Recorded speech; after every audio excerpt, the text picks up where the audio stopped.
Complaint కూడా ఇచ్చాం sir మొన్న. బ్రహ్మంగారి మఠానికి ఆశ్రమానికి ఎటువంటి సంబంధం లేదు సార్. లేదు సార్, అది అతను ఒంగోలు నుంచి ట్రస్ట్ ఇక్కడ పెట్టుకున్నాడు.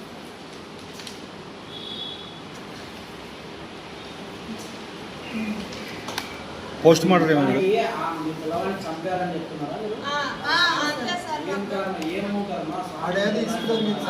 ఆ మాతాజీ యుగేందరు, ఈ బుచ్చిబాబు, ఈ స్వామీజీ ఉన్నారు సార్.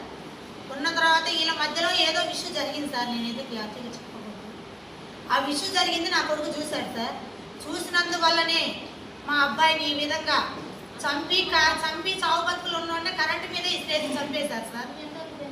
అది సార్, నేను ఈ విధంగా జరిగిందని నేను స్వామిని అడిగాను. అడిగితే ఆ అబ్బాయి చనిపోయిండు, దాన్ని విషయం చెయ్యొద్దు మీరు. నేను చెప్పినట్టు దీనికి మర్యాదగా నోరు మూసుకొని వెళ్తేనే బాగుంటుంది. మీకు మాట్లాడే అర్హత లేదు. నేను స్వామీజీని, మీరెంత, మీ ఇల్లు ఎంత, మీ స్థాయి ఎంత, మీరు అనేది చాలా హీనంగా మాట్లాడాడు సార్ మమ్మల్ని.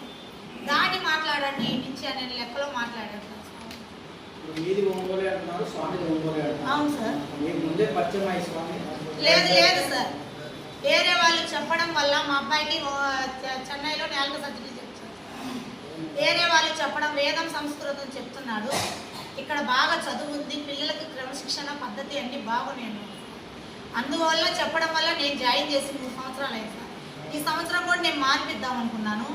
ఆదివారం రోజు ఉదయం మా అబ్బాయి ఫోన్ చేశాడు, ఆరాధన వచ్చింది, ఇట్లా ఇంకా వారానికి ఎగ్జామ్స్ అయిపోతాయి, నాన్న ఉగాది కంటే వారమే కదా నాన్న ఎగ్జామ్స్ ఉంది, ఎగ్జామ్స్ అయిపోయినాక నేను వస్తాను చెప్పాడు సార్. మా అబ్బాయి ఈ విధంగా చంపించి మా అబ్బాయిని నమ్మించి ఈ విధంగా చంపారు సార్. అదే సార్ మాకు అనుమానం.